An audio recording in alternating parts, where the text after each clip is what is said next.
A blessed day, everyone. Today, we're going to continue our topic about CPU scheduling. If you can still remember our previous topic about CPU scheduling, we had the first come, first serve, the shortest process first, and the shortest remaining time first. Now, this is just the continuation of the CPU scheduling algorithm, and we have now a round robin and priority algorithm. Okay, so let us now proceed. So here we will discuss first the round robin algorithm, or the RR. Here, the round robin is about the process that are selected on a first come, first served basis. However, each process is given a time limit to execute at the CPU. And we have here again the same table that we used from the previous algorithms. Okay, so we have here the same process ID of process A, B, C, D, and E. Same table. Okay, then we proceed with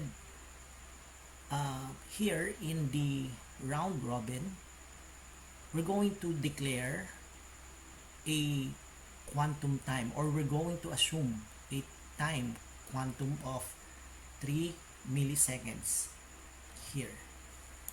So quantum time of 3 ms. The purpose of the quantum time is to serve all the processes here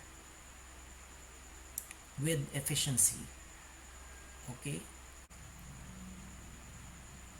so now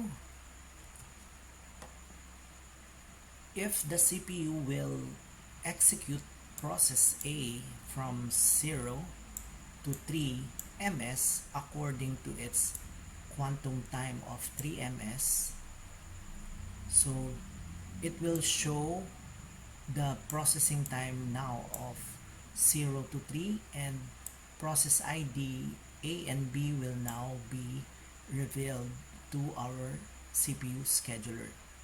Okay, and this CPU burst of A will be deducted by 3, and it will have a remaining 5 ms. Now we will be needing our table.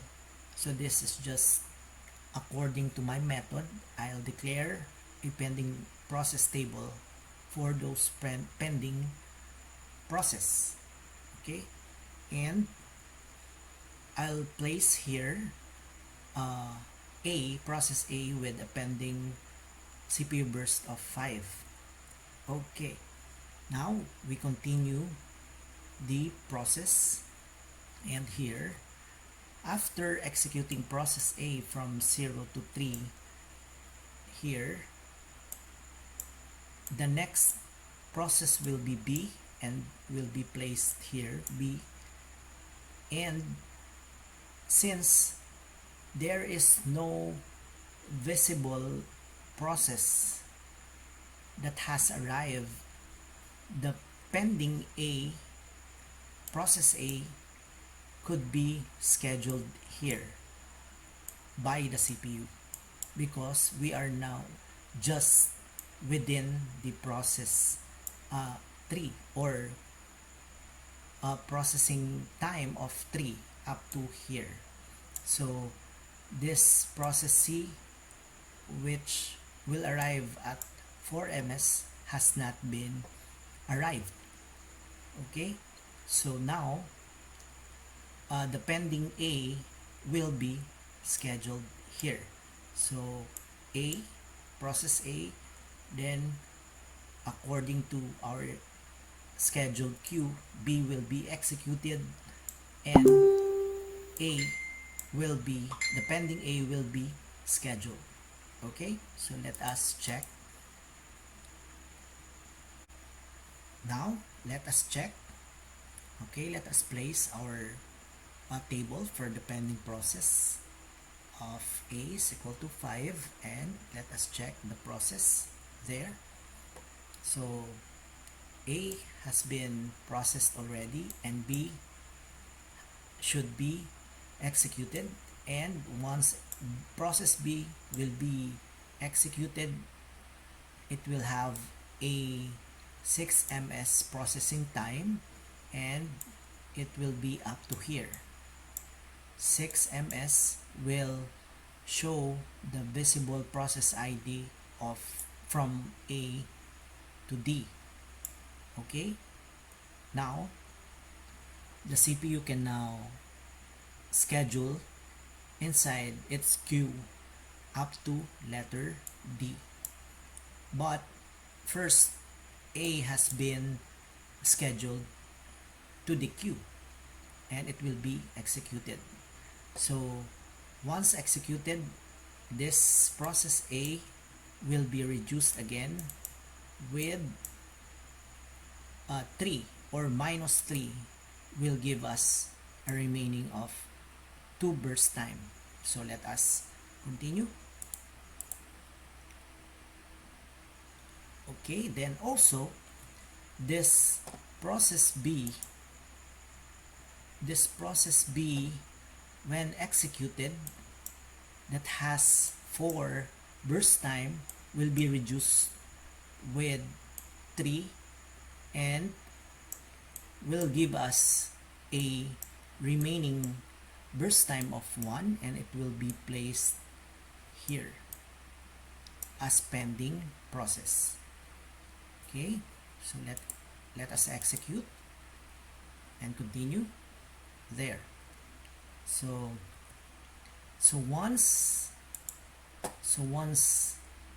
B has been executed and process A here has been executed, it will have a remaining of 2 burst time, and from 6 it will be added another 3 milliseconds, and it will give us 9. And looking at our arrival time, it will be just here, and the visible process ID to our CPU scheduler will be just up to here. Letter E is not yet visible to our CPU scheduler, so the option will just be up to here, the 4 processes. Okay, so now placing the visible process ID in our queue, the next visible process will be C here, and let us check the next process. Okay, so the next schedule after C inside the queue will be D here. So because we have the process time already of 9 ms up to here, 9 ms here.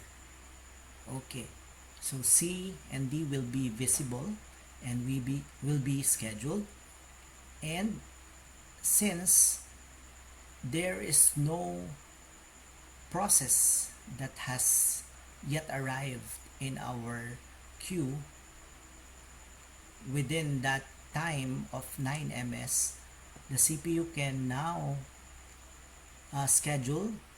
So this has been scheduled and with a pending of 2, and the CPU can now choose to schedule B and A in our queue.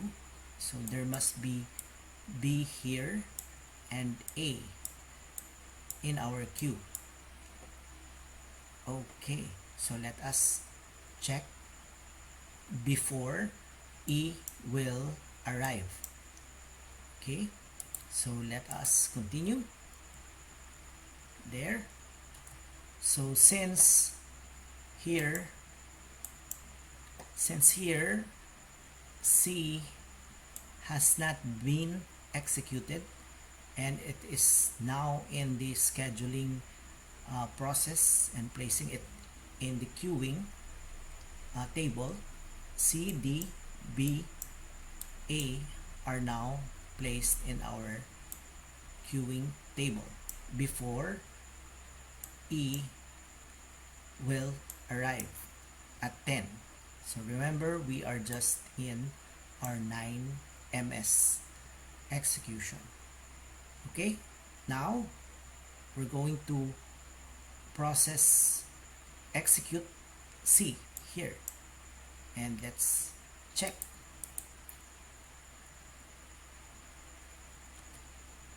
There, once the CPU executes the processing for process C from 9, it will be added by 3, which is 9 plus 3 will give us 12, and here, so C will be deducted by 3. Its CPU burst will give us a remaining of 2, a pending of CPU burst of 2. Okay, so let us check. There.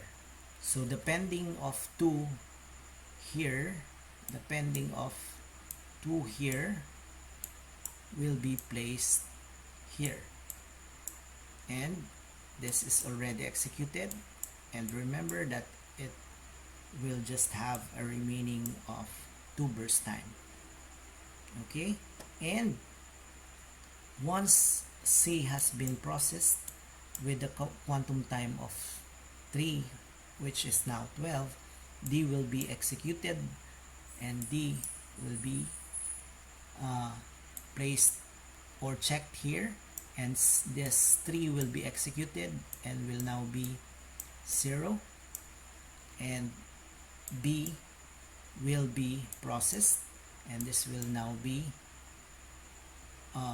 0. So from 12 here added by 3 will give us 15, and going back here with our pending B, from 15 plus 1 here will give us 16, and the next schedule is A.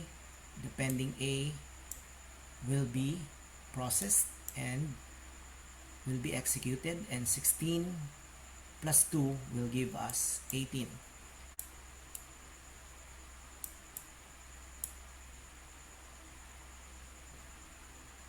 So now process A here will be done, and it will be scheduled here as a pending of 2.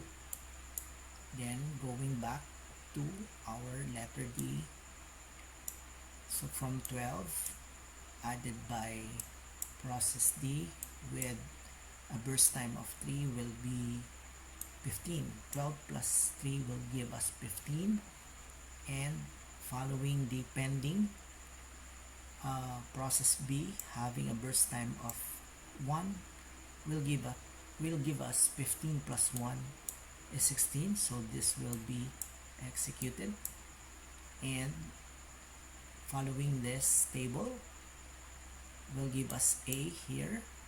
We're going to process A and execute the remaining burst time of 2. So 16 plus 2 will give us 18. Okay, and with that, having that execution of that from here, we have now the visible of up to that 18 milliseconds. So E will now be visible to our CPU, same as we mentioned earlier. So the next process will be E. So the pending value of C will be hold, and will execute first the letter E because it is now visible to our schedule, because we already have this execution time of 18 ms.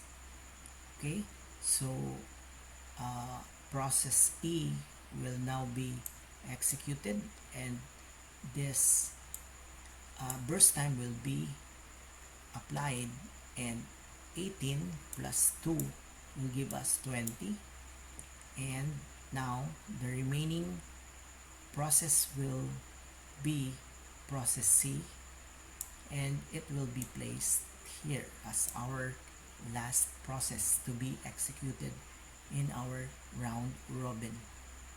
So let us check. There. So the last process here, let us check, will be C. This has been executed. Let us make them gone in our table, and the pending process is C, and here C 20 plus 2 will give us 22. Okay, so we're done with our process. So we can now compute for the waiting time, average waiting time, and the average turnaround time for the round robin algorithm. I hope you follow this method, and we proceed with the computation. Okay, we compute now for the waiting time of process A. So from our method, the same as before, we place here 0 from our tail of A. So we look at the tail of A of 0 and place it here, and we look at our process ID and its arrival time of 0 and place it here. So plus, since we have multiple entries of letter A here, so we're going to look at the second tail of A, which is 6, place it here, minus the head of letter A here, which is 3, and place it here, and look at the tail of the last letter A, which is 16, and place it here, and the head of letter A here, and the value is 9, place it here, and getting the result here will just give us 10 milliseconds for the waiting time of process A. So next, we solve for the waiting time of process B. So again, we look at the tail of process B, and its value is 3, and place it here, and look at the table of process B, and the arrival time is 3 here, place it here, and since we have a multiple entries of letter B, we're going to do the same process as same goes with letter A. So we look at the tail of letter B, which is 15, and place it here, and we look at the tail of, or the head of letter B here, the head of letter B, and the value is 6, and place it here. So we compute here, and will give us 9 milliseconds for the waiting time of process B. So let us continue for the waiting time of process C. So we look at the process C and its tail, and the value of 9 will be placed here, and from the table we look at the process ID of C and its arrival time of 4 will be placed here. And since we have another entry of letter C here, we look at the tail of letter C and get the value of 20, place it here, and look at the head of letter C here and get the value of 12 and place it here, and add these values and will give us 13 ms for the waiting time of process C. So let us continue for the waiting time of process D here.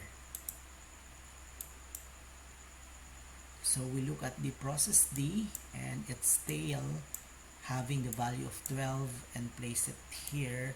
Since there is no other entry of letter D here, we look at our table process D and get the arrival time of 6 and place it here, and subtract will give us 6 milliseconds for the waiting time of process D.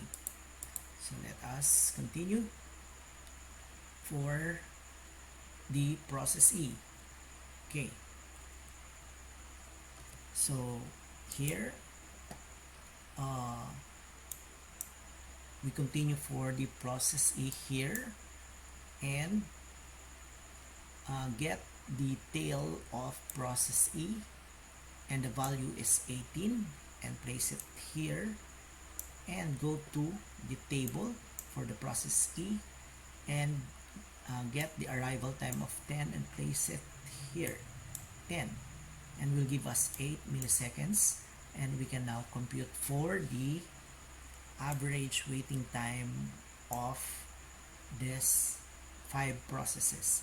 So first we get 10 ms and place it here, so 9 ms and place it here, 13 ms, place it here, 6 ms, place it here, 8 ms and place it here, and divide it by 5 because we have again 5 processes. So the total values, adding these values will give us 46, divide 5 and will give us 9.2 milliseconds for our average waiting time. Okay, so we continue to the turnaround time for the round robin. Okay, first we compute for the turnaround time of process A, and our method is looking at the head of letter A and get the value of 3. Oh wait, so we are going to, since we have multiple A's here and the main head of letter A will be 18 here, okay, so it will be here. We're going to get the main head of our letter A, process A here, so it will be placed here, 18, and going to our table process A, get the arrival time, place it here, and we'll get the turnaround time for the process A of 18 milliseconds. So let us continue for the turnaround time of the process B.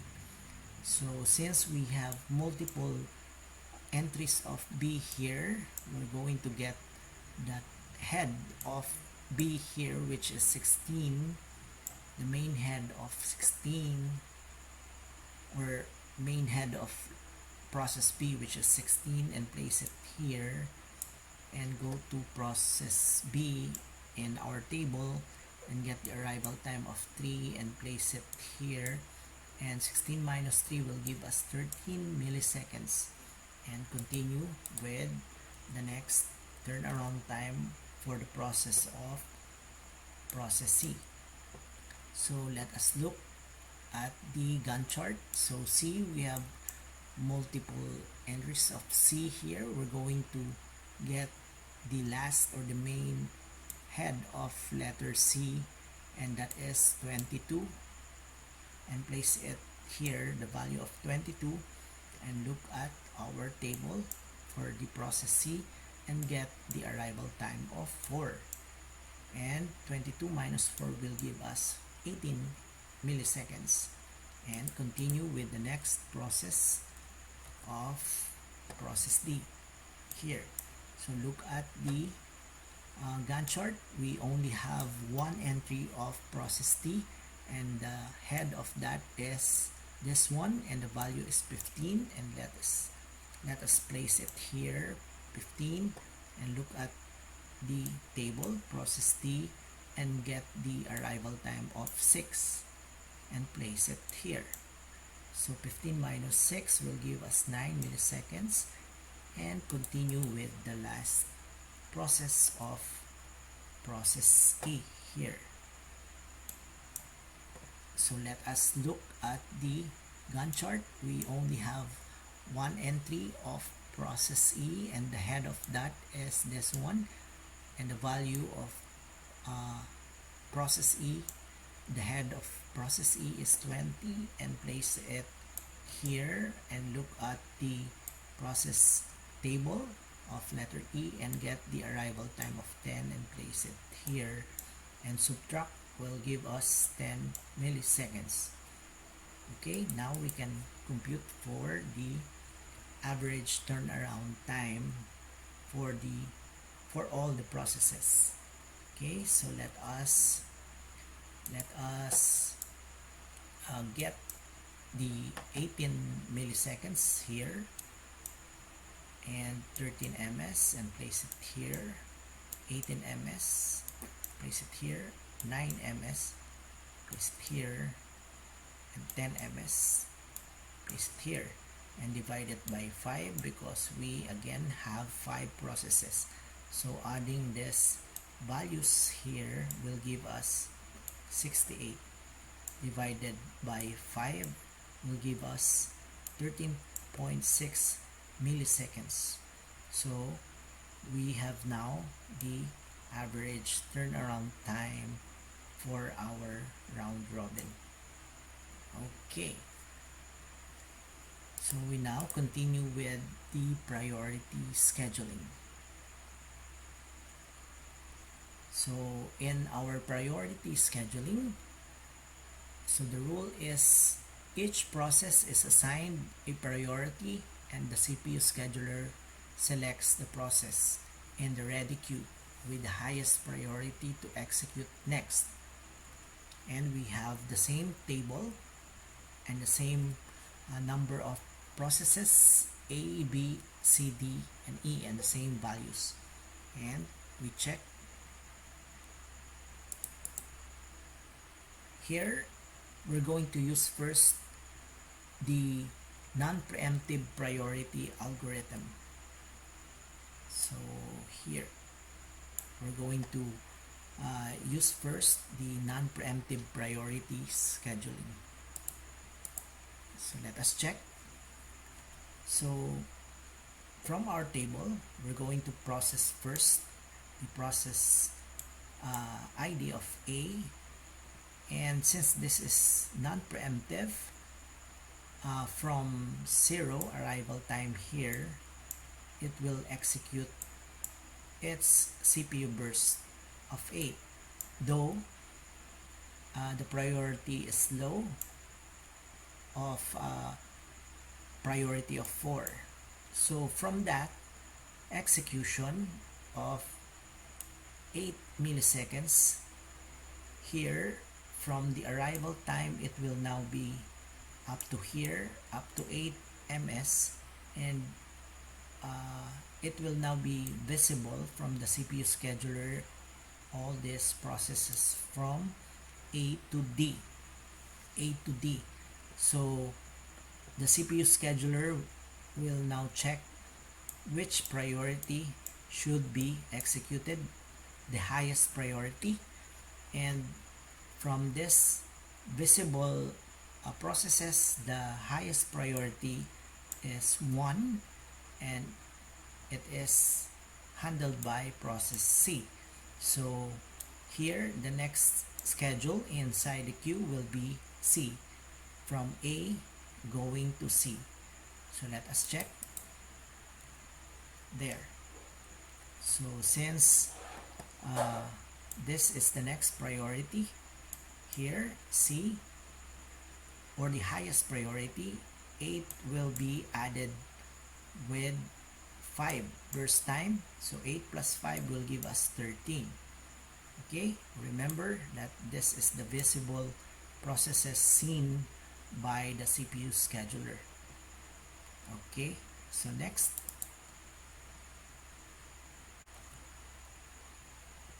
now that since process C has been executed and we are now in the 13 milliseconds, process D will be placed in the queue and will get executed by the CPU and will be added by 3.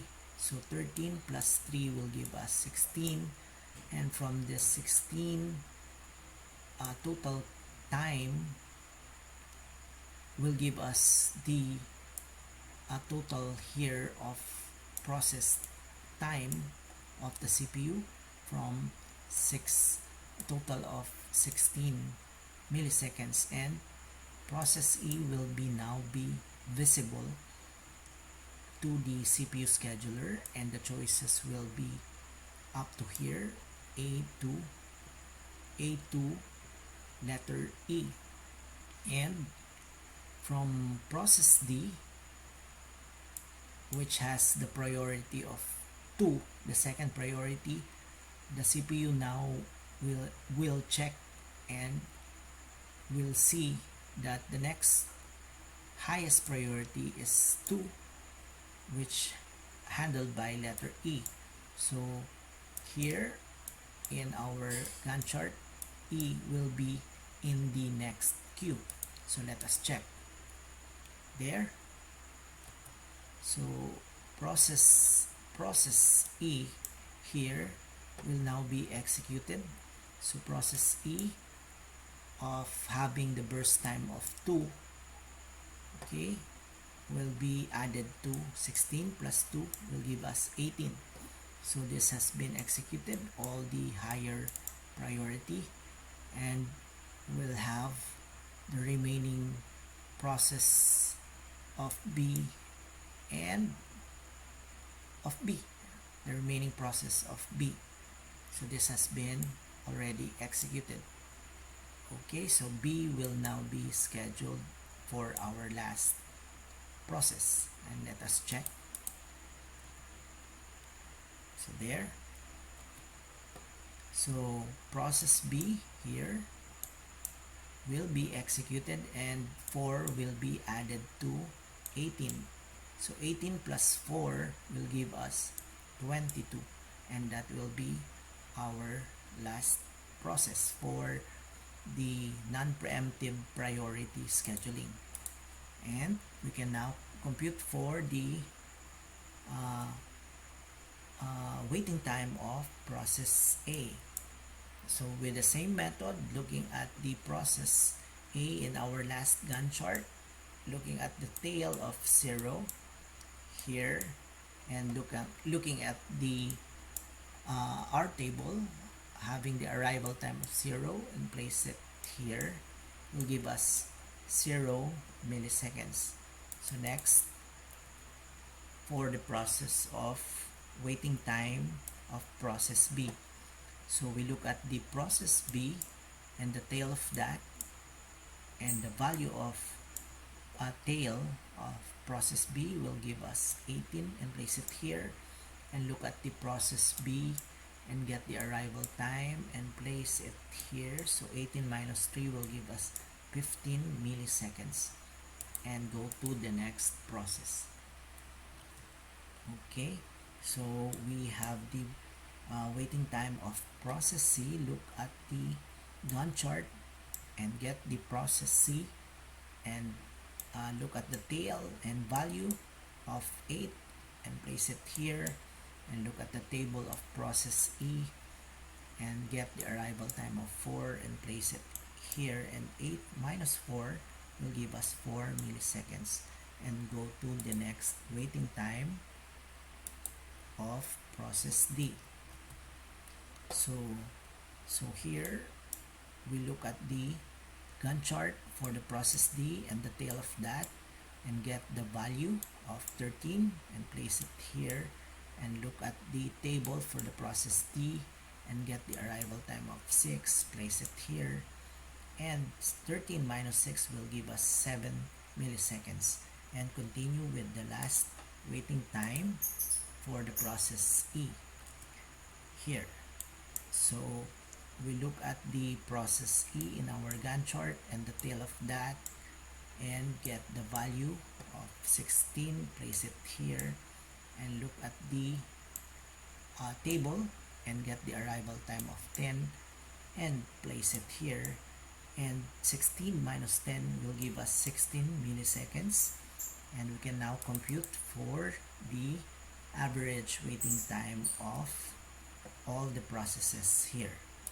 So now we're going to add the values of 0, place it here, 15, place it here, 4, place it here, 7, place it here, 6, place it here, divided by 5 because we have 5 processes here, and adding these values will give us 32 divided by 5 processes, and will give us 6.4 milliseconds for our average waiting time for the priority scheduling non-preemptive.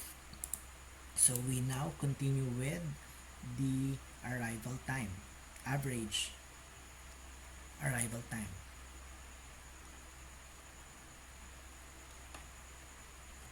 So we have the arrival time of process A here. Let us look at the Gantt chart for the process A and look at the head of process A and get the value of 8. And look at the process A in our table and get the arrival time of 0 and place it here. Will give us 8 minus 0 as 8 milliseconds. And continue for the next process. And for the turnaround time of process B here, and look at the tail of process B and get the value of 22, place it here, and look at the table of process B and get the arrival time of 3, place it here. So 22 minus 3 will give us 19 milliseconds, and continue with the next turnaround time for the process C. So looking at the Gantt chart for the process C and at the tail of process, the head of the process C is 13, and place it here, and looking at the table for process D, getting the arrival time of 4 and place it here. So 13 minus 4 will give us 9 milliseconds, and continue for the process turnaround time of process D. So here, and look at the Gantt chart for process D, the head part of process D, and get the value, which is 16, and look at the process inside the table for the process D and get the arrival time of 6 and place it here, and 16 minus 6 will give us 10 milliseconds, and continue for the last turnaround time for the process E here,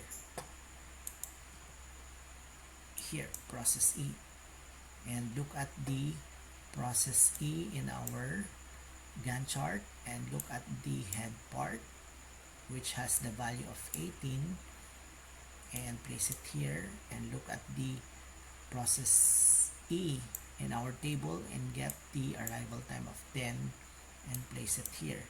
And 18 minus 10 will give us 8 milliseconds. So with that, we can now compute for the average turnaround time. And we add 8, place it here, 19 ms, place it here, 9 ms, place it here, 10 ms, place it here, 8 ms, place it here, divided by 5 processes. So adding this 5 values will give us 54 divided by 5 processes will give us 10.8 milliseconds for the average turnaround time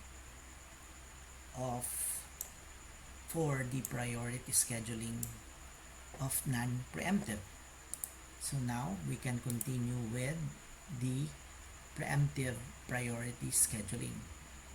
Okay, so let us proceed.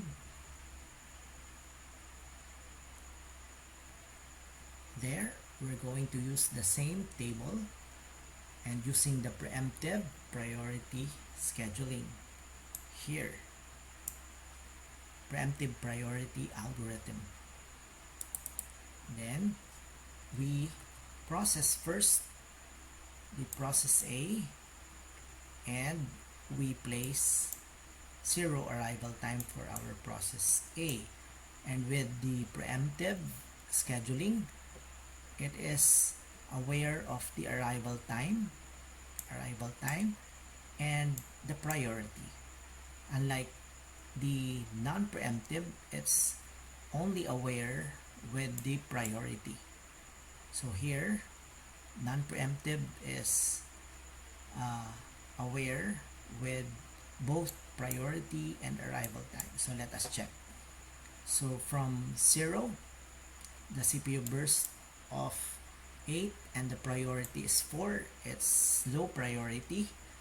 And when process A will execute until here, and within this milliseconds, B will just arrive. So B will be scheduled here after the 3 milliseconds process, because the next process has the lowest or the highest priority of 3.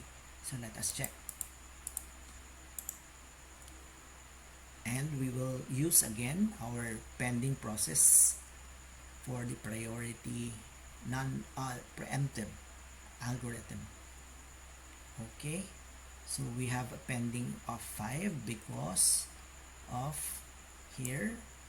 This will just be processed with 3 milliseconds. So minus 3 will give us 5 and will be placed here because after 3 milliseconds here, B will arrive. Okay, so let us continue there. So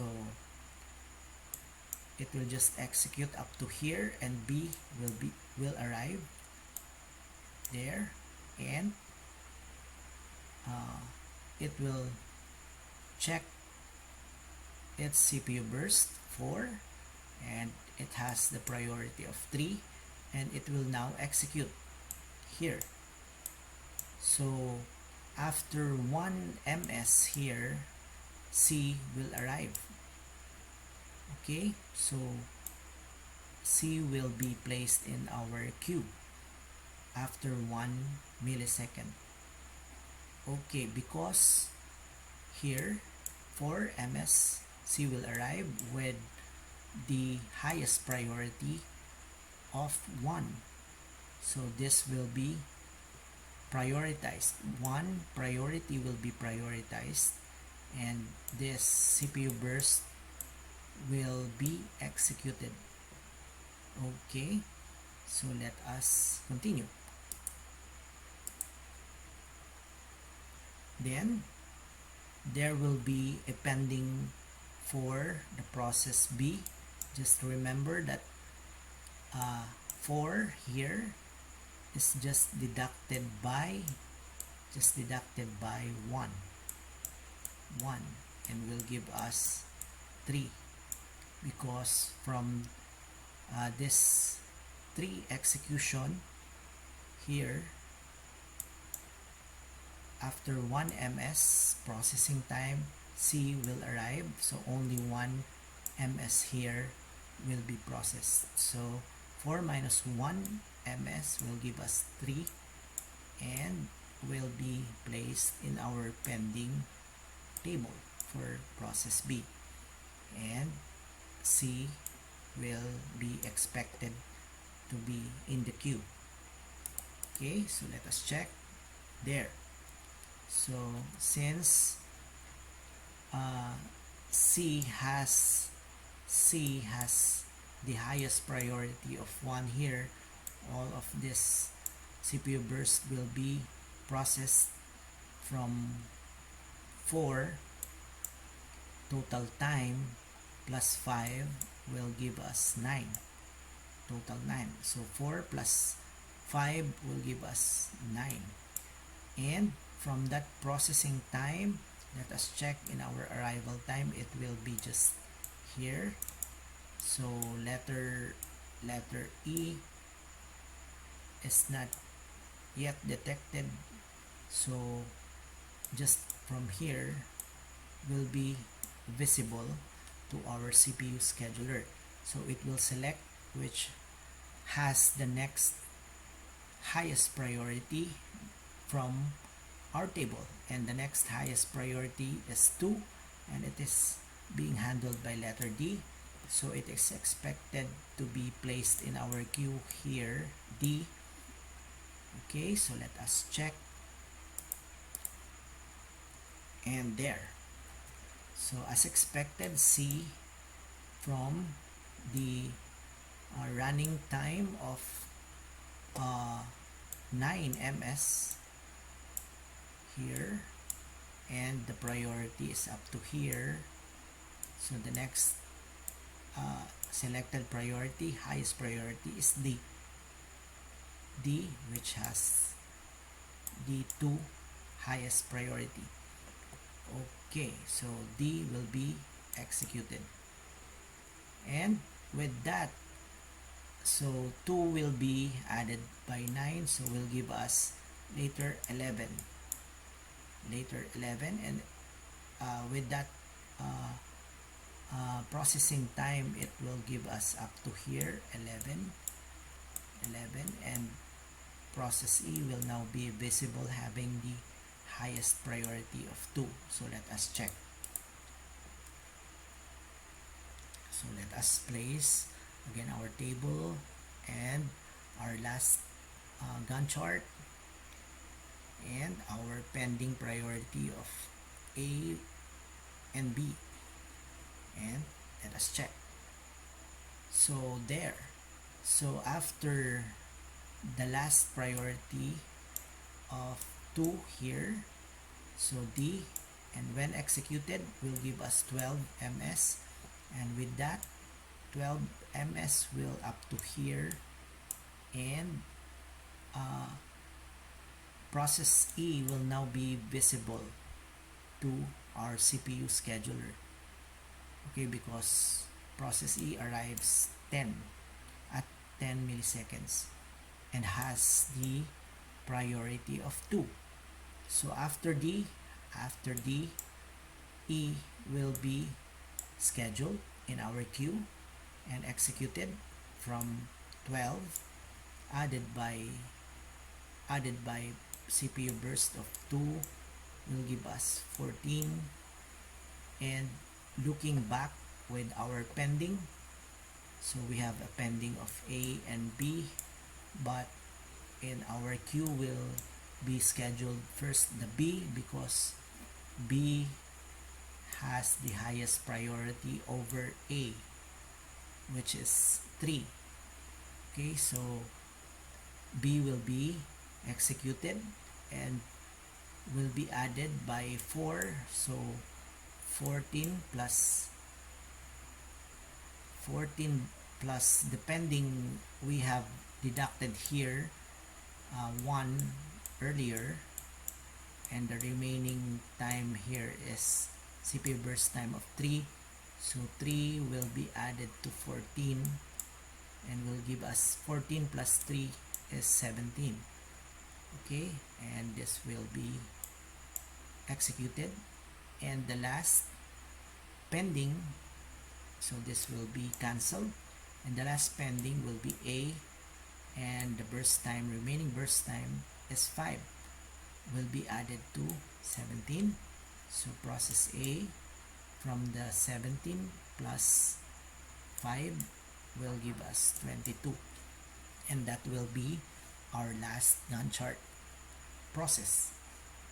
Okay, so we can now compute for the waiting time of process A, and having the same method for the waiting time of process A, looking at the our last Gantt chart there, A, and the tail of A having the 0 value will be placed here, and looking at our table, look and getting our arrival time of 0, place it here. Since we have multiple entries of letter A, we look again in our Gantt chart for letter A and get the tail of our last process A, which is 17, and look for the head of letter A and get the value of the value of 3 and place it here, and add the values, will give us 14 milliseconds, and continue for the next waiting time for the process B. And looking at the process B, we have 2 process, and looking first at the first process B at the tail, and get the value, which is 3, and looking at the table for the process B, getting the arrival time of 3 and place it here, and the second entry of B, looking at the tail, which is the value of 14, place it here, and looking at the first process B at the head part having the 4 value, place it here, and add these values, will give us 10 milliseconds, and continue with the next waiting time for the process C here. So we only have one entry of process C here. So looking at the tail, which is 4, place it here, and looking at the table of process C and the arrival time of 4, place it here, will give us 4 minus 4 is 0 ms, and continue for the waiting time of process D here. And we only have one entry of process D in our Gantt chart, and looking at the tail of process D having the value of 9, placing it here, and looking at the value of process D in our table and the arrival time of 6, place it here. So 9 minus 6 is 3 ms, and continue with the last process for the waiting time of process E, and we only have one entry for the process E, and the tail of that is this, and the value is 12. And looking at the table for the process E here, and get the arrival time of 10 and place it here. So 12 minus 10 will give us 2 ms, and from this values we can now continue getting our average waiting time. So placing our result, which is 14, 10 here, 0 here, 3, place it here, and 2 here, divided by 5 because we have 5 processes. So adding these values here will give us 29 divided by 5 will give us 5.8 milliseconds for our average waiting time. So that's our average waiting time for the priority scheduling preemptive algorithm. So we can now continue with the turnaround time for the priority scheduling preemptive algorithm. So here we compute for our turnaround time for the process A, and since we have multiple entries of process A here, we look at the main tail, or the last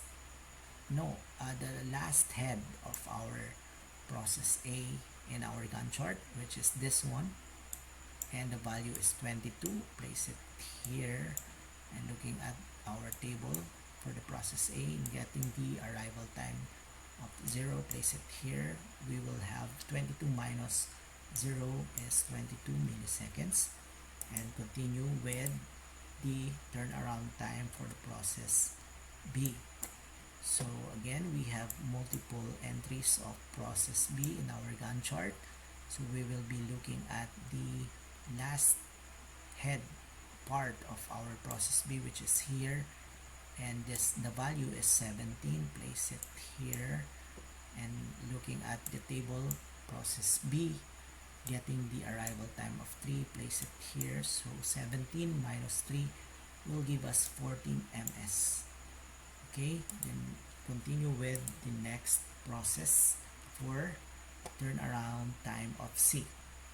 So looking at the Gantt chart, we only have one entry for the process C, and looking at the tail of process C, we have the 9, and place it here, and looking at the table for the process C, getting the arrival time of 4, place it here. So 9 minus 4 is 5 ms, and continue with the process D for the turnaround time. And looking at the Gantt chart, we only have one entry of process D.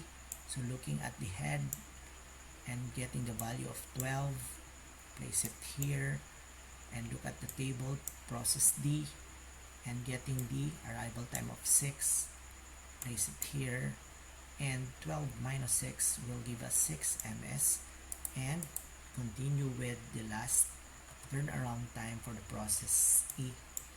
So looking at our Gantt chart, we only have one entry for the process E, and looking at the head part of that is this, and getting the value of 14.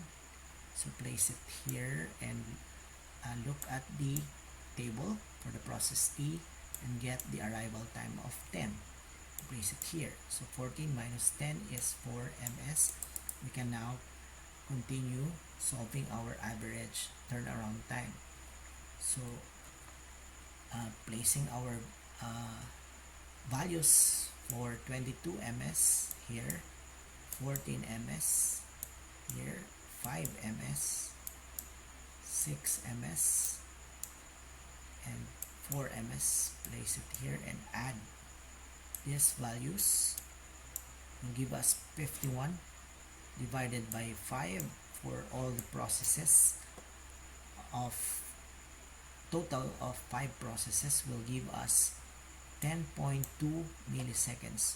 So the total average turnaround time for the priority scheduling preemptive algorithm is 10.2 ms. Okay, so we can now check and compare which is the fastest and the best algorithm that we could check for this CPU scheduling. Okay, it's for you to analyze which will be your best CPU scheduling algorithm. Okay, so thank you. And we're done here for the 5 CPU scheduling algorithms. So thank you so much, and we're done with our topic. See you in our next lesson. Thank you so much.